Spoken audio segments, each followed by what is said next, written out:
But for someone like him who's assimilating to America, he's going to be here for 4 years. It's his second year here. He's already more American than most of the people I've met. How can we get someone like that? I do. What do you mean by that? Yeah, I want to know what you mean. He's not more American than most of the people you've met. He voted for Trump, obviously. Good. Well, you voted patriotic. You voted with a green card? No, I didn't vote. Yeah, what are you talking about? You see, he just made that up. My question has to pertain more to illegal immigration and green cards and everything. Obviously, I got the Trump hat on. I agree with most of what you stand for, but I wanted to ask and have you clarify. Obviously, the border wall and deportations and everything are necessary now, but what do you see as the future for a policy to get people like my friend here that he's on a student visa now, his family was deported back to Mexico? How can someone like him get a green card and his family? Where do you see the government going with that and getting people green cards fairly instead of making... So if you guys don't understand the heart of what he's asking, he's basically saying is, should people who love America be exempt from any type of deportations if they hold a green card? Basically saying if people who are patriots but just happen to not be American and they're here on, for example, a student visa or a HB1 or H1B visa, should they be exempt from any type of deportation? That's a very interesting question. Let me know what you guys think about it. Let's continue. When was your family deported? Recently? 2 years ago. Oh, 2 years. Under Biden. Okay. Yeah. Interesting. Look, my perspective might not win him over. I'll be perfectly honest. I think we actually need to limit the amount of green cards for the time being. And I think any country would make the same decision. Our obligation needs to be to American students first and foremost, to make sure that the people in this audience can own homes, have higher wages, and be stakeholders in their country. So I might not win over your friend here, and that's okay, but at least he can have understanding where I'm coming from. Every country should look after their own country, first and foremost.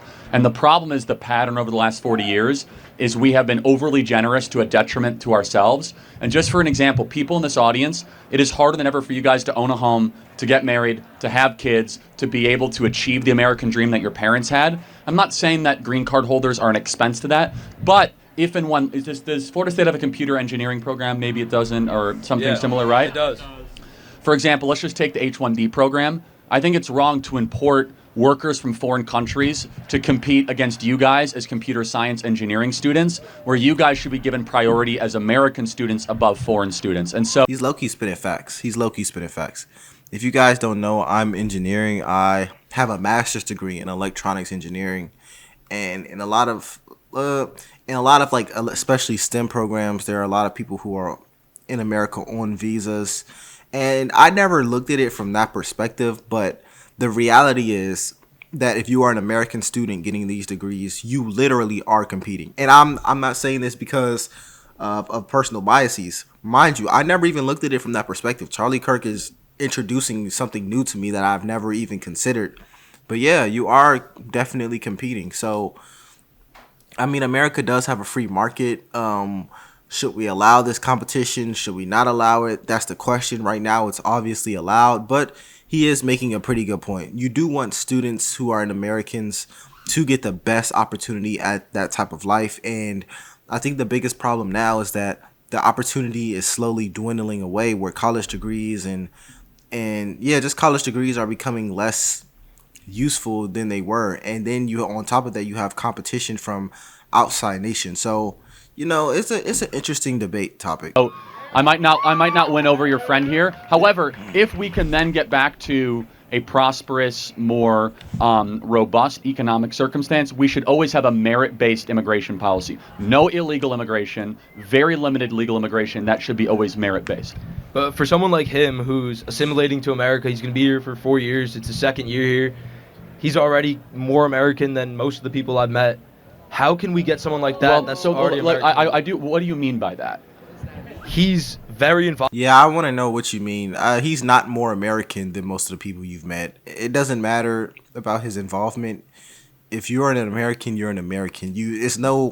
What do you mean more American? He's a civilian. He's an American. I mean, we're Americans. He can't be more American than an actual American.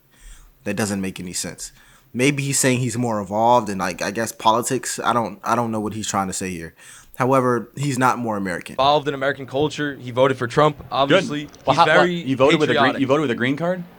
No, I didn't vote. Oh, but okay, I was gonna. Yeah, what are you talking about? See, you just made that up. You didn't vote for Trump because you're not an American. What? What? He supports Trump? Is that what you're saying? What is that going to do? That doesn't have any implication on the level of American that you are versus someone who's not. That's what makes America great. Just because someone didn't vote for Trump doesn't mean that they're less American. It means that they're probably less conservative or less Republican.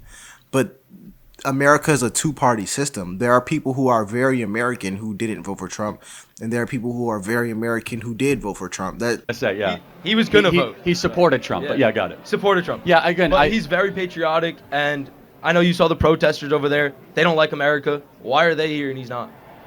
Well, I mean, they were raised here, so you have to have some social contract for being, born here and keeping that together. I will say you make a good argument on the surface that there are some newcomers that come to America that tend to love the country more than its current inhabitants. That is a good argument.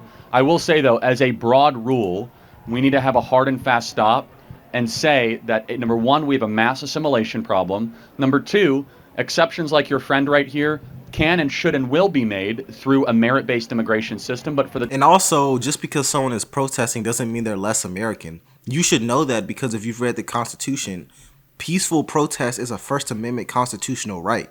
It's literally in the First Amendment in the Constitution. You have a right to a peaceful protest. So what are you even talking about? Everything that you're saying is literally anti-American because it's anti-constitution. For example, you said that he voted. He didn't vote. You have to be a citizen to vote. So if he did somehow find a way to vote, that's a problem. Number two, you're going off on people who are protesting, peacefully protesting. Oh, you already are against the Constitution right there. So it's two things that you said. He's also still not an American. This could be a possibility. Maybe he's trying to butter up to Trump so he doesn't get deported. That can also be a possibility. Only point that I'm getting at is just because you disagree with what someone is saying who's an American doesn't mean that they're less American. They're still an American.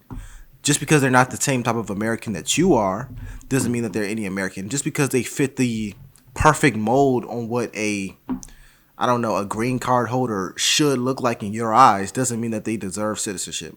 What Charlie Kirk is basically getting at is this. It doesn't matter if you fit the mold or if you don't fit the mold. If you're not an American citizen, you should not get priority. That's what he's saying. And that stands. Just because you fit, I match this aesthetic and I match this aesthetic and I am a Trump supporter or I'm not a Trump supporter. It doesn't matter. You're not an American.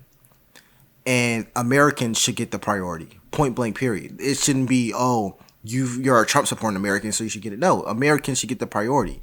That's what he's getting at. the time being, he is the exception, not the rule. Far too often we have people like Ilhan Omar coming into the country that is sowing, discord and venom and ingratitude towards America. And I think we can both agree that we've had way too many people, foreigners, coming into the country over the last couple of years in an unregulated, unruly fashion. And it's time to put American students and Americans first. Yeah, I agree. I also would say you should, if you are not an American citizen and you're in America, you liking the American culture should just be the standard. It shouldn't be anything extra. That should just be what it is. That's like if I go to China and I protest against Chinese government. That doesn't even make sense.